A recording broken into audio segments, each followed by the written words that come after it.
দরকার ছিল। আমরা এত পরিশ্রমের দামটা আমাদের কে দেবে? এত স্বপ্ন নিয়ে আমরা এসেছি, এটা কি চ্যালেঞ্জ করার একটা দায়িত্ব? এটা কি, এটা কোনো মামুলি ব্যাপার নয়। আপনারা কোথা থেকে আসছেন? আমরা বাঁকুড়া থেকে আসছি। বাঁকুড়া থেকে আমার বাড়ি দক্ষিণেশ্বরে, এই দিদি বাঁকুড়ায়।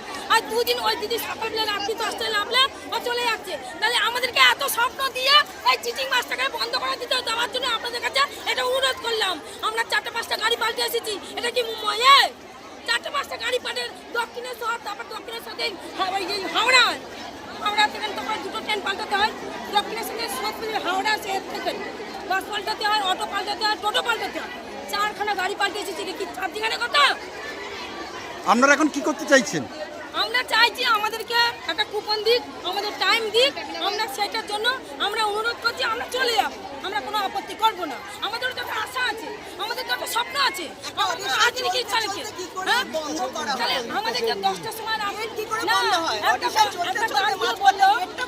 গার্ড দিয়ে বললো রাত্রি 10টা পর্যন্ত হবে দেওয়া উচিত। একটা নির্দিষ্ট টোকেন দিয়ে দেওয়া উচিত। একটা গার্ড দিয়ে বললো তোমরা চিন্তা করো না, পুরো জান হয়ে গেছে। আমরা বিশাল ধারে বৃষ্টি, ওই বৃষ্টির মধ্যে এখানে দাঁড়িয়ে আছি, পুরো গায়ে জল শুকিয়ে গেল।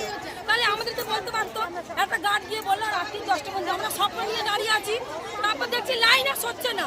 কাছে এসে দেখছি লাইন আর সরে না। যখন এইখানে চলে এসেছি মারপিট করে বন্ধ করলো।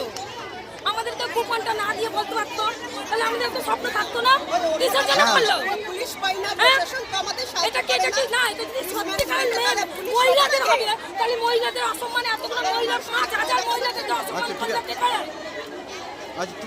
আপনারা বিচার করেন। 5,000 মহিলারা সবাই আশা নিয়ে, স্বপ্ন নিয়ে, বাচ্চা কাচ্চা নিয়ে বিজেপুরে দাঁড়িয়েছে কিসের জন্য? একটা স্বপ্ন নিয়ে এসেছি আমরা।